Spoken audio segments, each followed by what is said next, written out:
பகவானின் கந்தாசிரம வாசம் சேஷையாவுக்கு புதிராக இருந்தது. அவர் விருபாட்ச தேவர் குகையில் இருந்த சுவாமிக்கு இப்படி திடீரென்று கந்தாசிரமத்தை தோற்றுவிக்க வேண்டும் என்று எப்படி தோன்றியதோ தெரியவில்லையே. பகவான் யாரிடமும் இதற்கான திட்டத்தை கூட முன்கூட்டி வெளியிடவில்லையே என்றார்.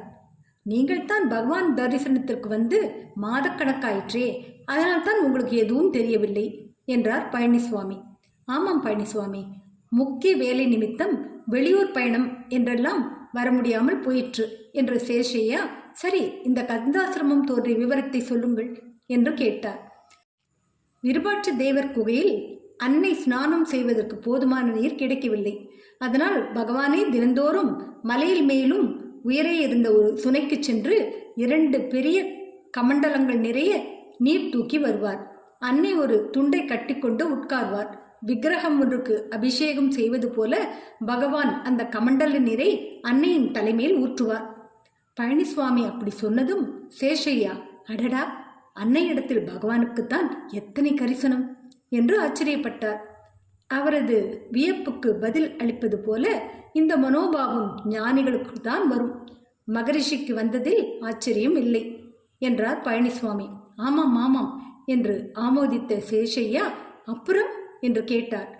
நீரூற்றுக்காக தினமும் பகவான் சுனைக்கு ஏறி இறங்கும் சிரமத்தை கண்டு நம் கந்தசுவாமி மிகவும் மனம் கலங்கி போனார்.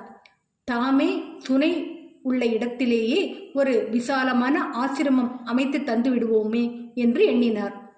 கந்தசுவாமி பகவானின் சேவார்த்திகளில் ஒருவர் மாத்திரமல்ல, பகவானுக்காக எதையும் செய்யக்கூடியவர், கடுமையான உழைப்பாளி. அவரது நல்ல எண்ணத்தை பழனிசுவாமி சொன்னதும் உயர்ந்த எண்ணம் எல்லோருக்குமே வந்துவிடாது என்று அவரை பாராட்டினார் சேஷையா.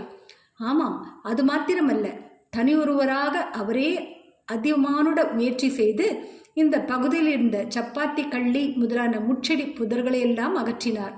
நிலமட்டத்தை சமப்படுத்தினார். கற்பாங்கான பகுதியை இப்படி பூங்காவாக மாற்றினார். இந்த பாறாங்கல் பூமியில் 6 அடி ஆழம் வரை தோண்டி தென்னங்கன்றுகளை வைத்தார். கடினமான உழைப்புத்தான். பகவானிடமும் அன்னையிடமும் கந்தசுவாமி கொண்டிருக்கும் பேரன்புதான் இதற்கான தெம்பை அவருக்கு ஊட்டியது. ஆமாம், அதுதான் உண்மை, மெய் சிலித்தார் சேஷையா.